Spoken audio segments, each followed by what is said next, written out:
shining bright through streams. Segala simpang siur terkait sejumlah delegasi walkout saat Presiden Prabowo sedang berpidato akhirnya terjawab. Delegasi yang keluar itu dipastikan rombongan Presiden Turki Erdogan. Kementerian Luar Negeri juga sudah mengakui bahwa sosok yang keluar saat Presiden Prabowo lantang menyuarakan persatuan Islam itu adalah Recep Tayyip Erdogan. To condemn the outrageous violation of international law. Erdogan tampak keluar atau walkout saat Presiden Prabowo menyampaikan pidato di pertemuan Puncak D8 yang digelar pada Kamis 19 Desember 2024. Dalam video yang dirilis Sekretariat Presiden, memang terlihat jelas sejumlah delegasi berjalan hendak meninggalkan ruangan saat Presiden RI itu berpidato. Salah satu yang jelas terlihat dalam video itu adalah Erdogan yang terlihat berjalan di belakang kursi Prabowo meninggalkan ruangan. Bahkan Presiden Turki itu sempat menyenggol kursi Prabowo yang sedang berbicara. Saat aksi itu berlangsung, terekam jelas juga Menteri Sekretaris Kabinet Mayor Teddy Indrawijaya tampak kesal dengan rombongan Erdogan yang berjalan tepat di depan wajahnya.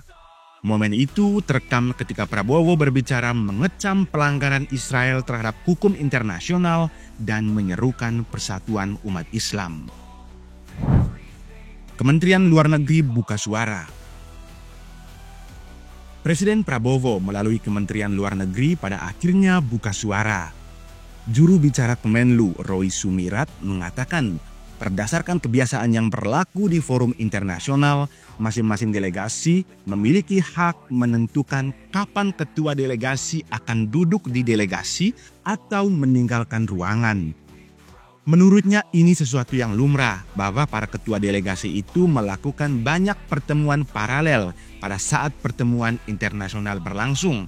Antara lain untuk melakukan pertemuan bilateral dengan ketua delegasi lain di luar ruangan.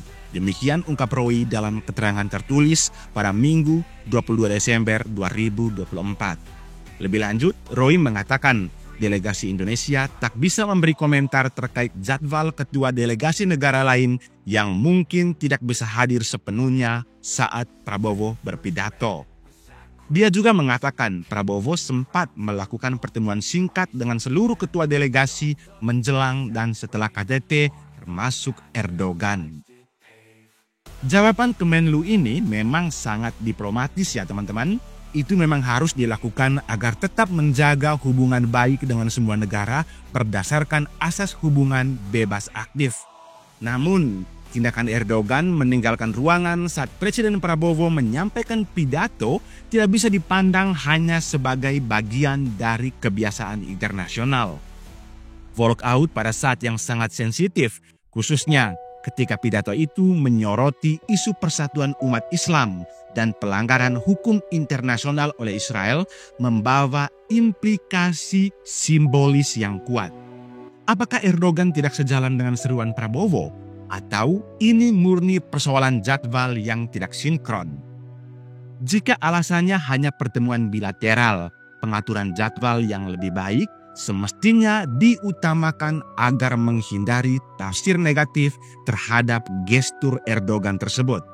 Selain itu, dalam konteks etika diplomasi internasional, meninggalkan ruangan saat seorang kepala negara lain sedang berbicara, apalagi saat topiknya relevan dengan isu yang sedang dihadapi bersama, dapat dianggap sebagai tindakan tidak menghormati pembicara dan forum itu sendiri. Tindakan ini berpotensi dianggap sebagai bentuk protes, meskipun tidak secara eksplisit dinyatakan demikian. Menyenggol kursi Prabowo, meskipun mungkin tidak sengaja, menambah persepsi negatif atas gestur tersebut. Sebagai pemimpin negara besar, Erdogan seharusnya memahami bahwa tindakan bahkan yang terkecil sekalipun di forum internasional dapat ditafsirkan sebagai pesan politik. Walkout ini tidak hanya berdampak pada hubungan personal antara Erdogan dan Prabowo, tetapi juga dapat mencoreng persepsi publik terhadap hubungan bilateral Turki dan Indonesia. Sebagai dua negara berpenduduk mayoritas Muslim yang sama-sama memiliki aspirasi untuk memperkuat solidaritas dunia Islam, tindakan seperti ini justru melemahkan narasi persatuan. Erdogan yang sering memproklamirkan dirinya sebagai pemimpin dunia Islam seharusnya lebih bijak dalam menjaga gestur politik yang dapat mempengaruhi opini publik lintas negara.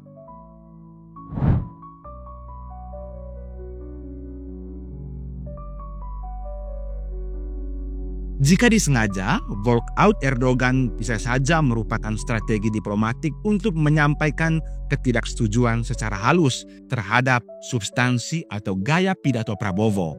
Namun, tanpa pernyataan resmi dari Turki, tindakan ini akan lebih banyak diartikan sebagai sinyal negatif daripada kritik yang membangun. Namun jika tidak disengaja, ketidaksinkronan jadwal menunjukkan lemahnya koordinasi antara protokol Turki dan panitia D8, yakni pihak Mesir. Ini mencerminkan kelalaian yang dapat merusak citra Turki di mata peserta lain. Satu hal yang pasti, tindakan Erdogan adalah pengingat bagi semua pemimpin dunia bahwa simbolisme di panggung internasional sama pentingnya dengan isi pidato. Sebagai tokoh yang sering mengklaim posisinya sebagai pemimpin dunia Islam, Erdogan harus berhati-hati agar tindakannya tidak merusak narasi persatuan yang coba dibangun bersama. Jika Anda tidak setuju atau setuju dengan narasi ini, silakan berbagi pendapat Anda di kolom komentar. But we cannot unite. We quarrel among ourselves. And then when our brothers are being destroyed, then we give some declaration of support. And we send humanitarian aid. I'm sorry, this is my opinion.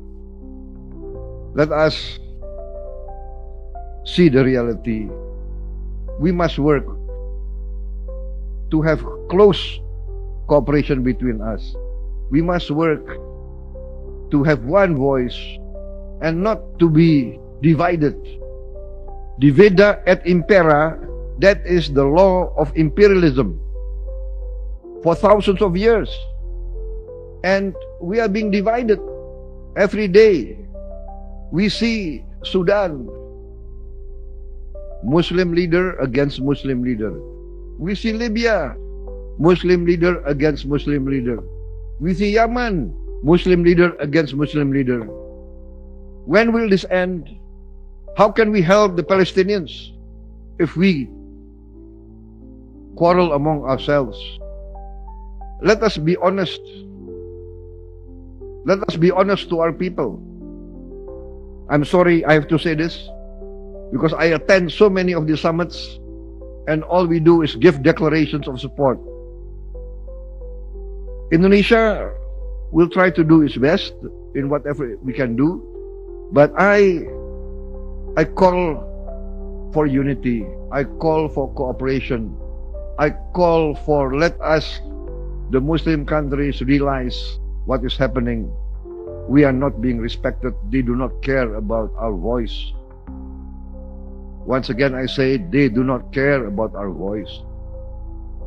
Human rights is not for Muslim people. This is the reality.